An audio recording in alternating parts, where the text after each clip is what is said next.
Bonjour à tous, aujourd'hui on va voir comment marche une roue encodeuse. Alors une roue encodeuse, c'est ce dispositif. Alors je l'appelle roue encodeuse mais je ne sais pas exactement comment ça s'appelle en français. En anglais, si vous voulez chercher, tout simplement ça s'appelle rotary switch, donc un interrupteur rotatif. Voilà, ça a différents noms en français, j'ai jamais réussi à déterminer lequel était le bon. En tous les cas, c'est un dispositif qui envoie des signaux à votre Raspberry Pi pour situer les mouvements que l'utilisateur effectue avec. Alors c'est principalement utilisé pour les boutons de volume. Donc, par exemple, si vous voulez faire un serveur multimédia maison, vous pouvez très bien utiliser un bouton de volume faire un bouton de volume avec un rotary switch.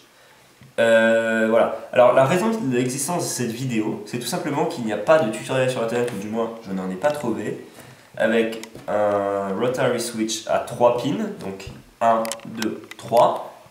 La plupart des tutoriels que j'ai vus sont avec 5 sur Raspberry Pi. Donc vous vous doutez bien, comme tout ce que je le fais avec un Raspberry Pi, tout simplement parce que de 1, j'ai pas d'Arduino et je ne compte pas en acheter dans les prochaines années qui suivent, parce que je suis très content de ce que j'ai avec ce Raspberry Pi. J'espère que vous l'êtes aussi. Voilà, alors maintenant, passons un petit peu au circuit. Nous utilisons le 3,3 volts ici. On peut utiliser le 5, je ne garantis pas que ça marche et je ne l'ai pas essayé. Donc, théoriquement, ça peut marcher, je ne sais pas. Après, j'attends de voir si quelqu'un dans les commentaires l'a fait. Ensuite, on a ici le ground, donc le moins, tout simplement. Et ici, en vert et en rouge, on a les deux pins qui analysent le signal retour de la roue encodeuse quand l'utilisateur la tourne, tout simplement. Voilà, alors ensuite, on a disposé tout simplement, classiquement, hein, le plus dans les raies horizontales de manière à pouvoir piocher dedans. Donc le plus à droite, le moins à gauche, donc rouge et noir, normalement, ça parle à tout le monde.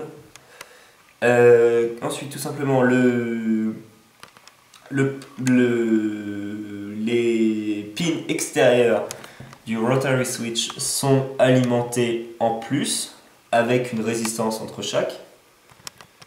Donc, c'est-à-dire que le courant qui vient du plus passe par la résistance, arrive à l'interrupteur et bon, on repartira, on verra ça après.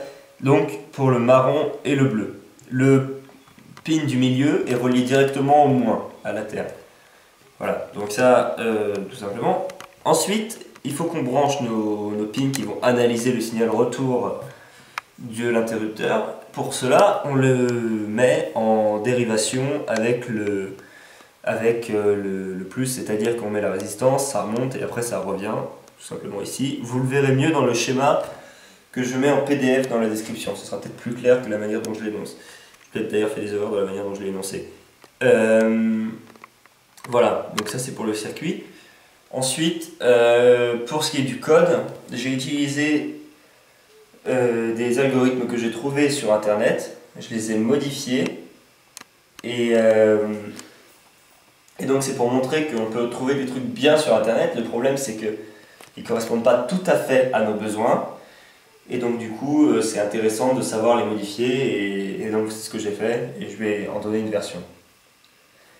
Voilà, donc on se retrouve pour la partie software dans quelques minutes. Enfin vous ça fera rien sur la vidéo, ça fera quelques secondes. Ok, donc avant toute chose, avant de commencer quoi que ce soit en software, on branche le Raspberry Pi. Voilà, tout simplement. Attention, hop là. Bon. Donc nous voici sur la partie software. Pour coder, j'ai tout fait en Python et j'utilise le Web ID de Adafruit qui est connecté à mon compte Bitbucket, ce qui me permet de committer chaque changement sur Git, ce qui est assez agréable parce que quand je fais des erreurs, c'est l'avantage de Git, c'est qu'on peut revenir à la version précédente très facilement. Pour ceux qui n'y connaissent rien, ne vous inquiétez pas, ça veut juste dire que c'est assez puissant et que ça permet de faire tout ce dont on a besoin. Le seul reproche qu'on puisse lui faire, il y en a deux en fait, c'est qu'il met du temps à s'initialiser, comme vous pouvez le constater, c'est en temps réel, et que l'auto-completion, il n'y en a pas. Donc si vous commencez à faire des programmes un peu compliqués, ça risque d'être limite. Si jamais vous avez 30 000 objets à gérer, ça peut commencer à poser certains problèmes. Voilà. Voilà, donc nous voilà dans l'interface, tranquillement. Alors j'ai fait deux codes, on va les détailler tous les deux. Voilà le code le plus simple pour s'assurer que ça marche. J'utilise une librairie extérieure, vous allez le voir, s'il veut bien. Oui. Donc j'utilise une librairie qui s'appelle goget.rotarylencoder. Vous la trouverez sur GitHub ainsi que tout pour l'installer, ne vous inquiétez pas. Si vous avez des problèmes, postez-les dans les commentaires, je me ferai un plaisir d'y répondre. Cette librairie utilise les BCM, la notation BCM du Raspberry Pi. Donc vous tapez gpio.bcm si vous ne savez pas ce que c'est dans Google Images et vous allez voir les conversions. Parce qu'il y a le point GPIO board et gpio.bcm. Ensuite, je crée un nouvel objet, donc goget rotary encoder avec les deux pins que je vais utiliser. Si vous savez pas ce qu'un objet, apprenez un peu de Python, mais c'est très simple. Ensuite, et après, je fais tourner la boucle en permanence et chaque fois qu'il y aura une variation, euh, le programme va tout simplement l'afficher. C'est relativement simple et c'est minimal, c'est juste pour voir si on a bien fait nos branchements. C'est très bien pour vérifier. Voilà. Maintenant, nous allons tester ce programme. Donc voilà notre tout premier résultat, vous allez le voir à l'instant. Vous allez voir que c'est assez primaire en fait parce que le while true c'est une bonne idée mais bon, on voit que c'est quand même assez approximatif parce que le code est très très simple etc. Donc on va essayer de l'affiner dans notre prochain résultat, dans le code suivant. Voilà.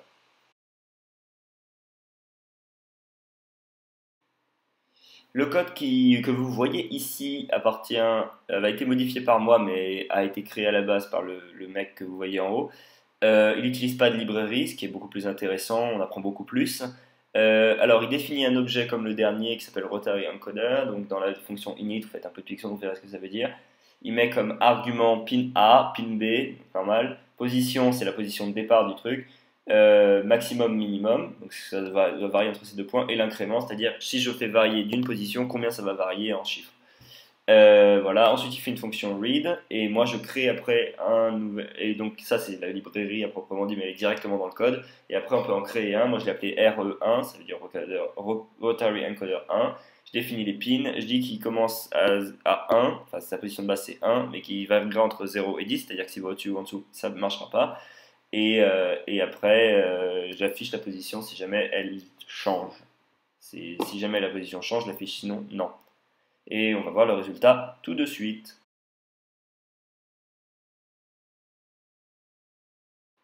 Voilà donc le test de notre version finale. Alors, le résultat n'est pas aussi bien que ce que j'avais escompté et ce à quoi j'étais arrivé en test. La raison est que j'ai un peu poussé le vis, puisque j'ai tourné très doucement, ce qui a envoyé des signaux contradictoires qui auraient pu être interprétés par mon Raspberry et qui n'auraient pas dû l'être. Du coup, je me suis retrouvé avec des 3-4 au lieu de 5, etc. Vous allez le voir. C'est pas très grave de toute façon, puisque si c'est pour du volume, vous allez après réduire et ça marchera de toute façon. C'est si vous avez des applications un peu plus sensibles que ça peut être embêtant.